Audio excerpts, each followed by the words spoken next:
સભા તો ભરવી જ, બરાબર. ગુરુવારની સભા તમે બધા અહીંથી મંડળમાંથી આવો છો, બધાએ આવવાનું જ. આપણી ગુરુવારની સભા છે. સાઈબાગથી સંતો આવે તો આપણે આપણા ઘરથી આપણા એરિયાથી નજીકના મંદિર આવી શકીએ. અહીં મંદિરમાં ભગવાન રાહ જોતા હોય કે મારા ભક્તો ક્યારે આવે. એટલે આપણે ગુરુવારની સભામાં તો બધાએ આવવાનું અને સાદો ટાઈમ છે 9 વાગ્યાથી. તો બધાએ સભાનો લાભ લેવાનો, બરાબર.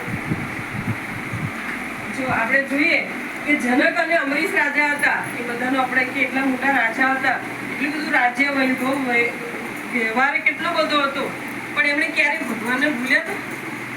પહેલા ભગવાનની સેવા પૂજા અમરીશ રાજા પણ કેટલી બધી કરતા.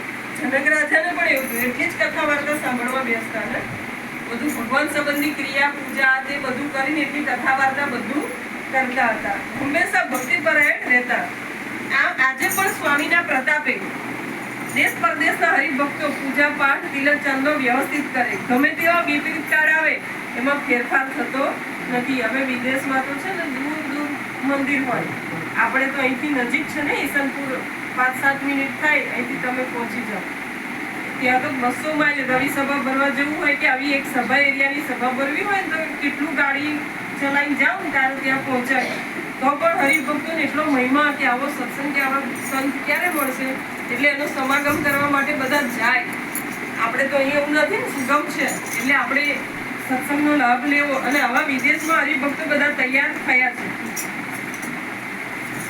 દાદા ખાચરને પણ બધી પ્રકારનું દુઃખ હતું. એમના નળિયા સોનાના નતા થયા. એમના ઘેર ભગવાન રહેતા હતા એ સોનાના નળિયા હતા.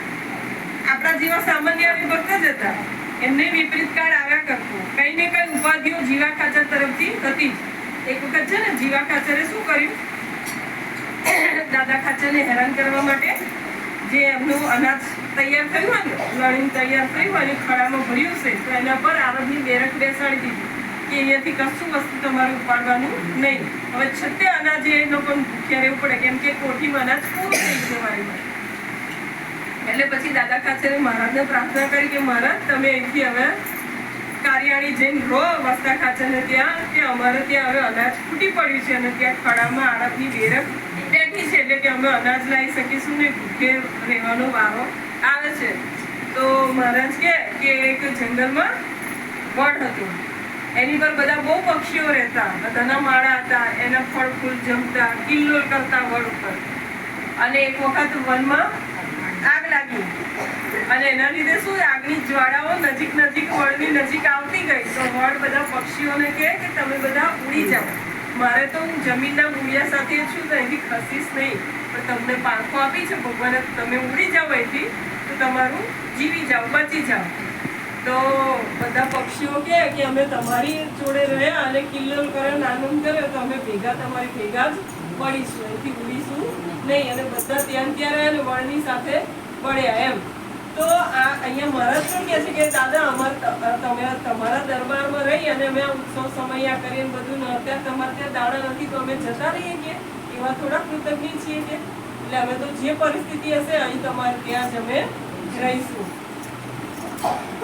આમ વિપરીત કાળમાં પણ આવો વિપરીત કાળ હતો તોય દાદા ખાચરે સત્સંગ મૂક્યો ન હતો. શાસ્ત્રીજી મહારાજના વખતમાં આશાભાઈ આપણને બધાને ખબર છે કે કેટલું બધું દુઃખ પડે.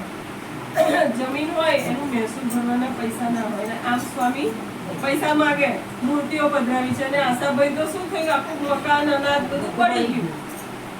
અને સ્વામી કે સારંગપુર મંદિરની મૂર્તિઓ પધરાવી છે તો પૈસા લેવા 5000 રૂપિયા. હવે એ જમાનામાં તો અત્યારે 5 કરોડ રૂપિયા બરાબર થાય. તો પણ એ આશાભાઈ શું કે તમારી ઇજ્જત પડી નથી, બહારથી ઉછીના પૈસા લાવીને એમને આપ્યા સ્વામીને અને સેવા કરી. એવો સમર્પણ ભાવ હતો.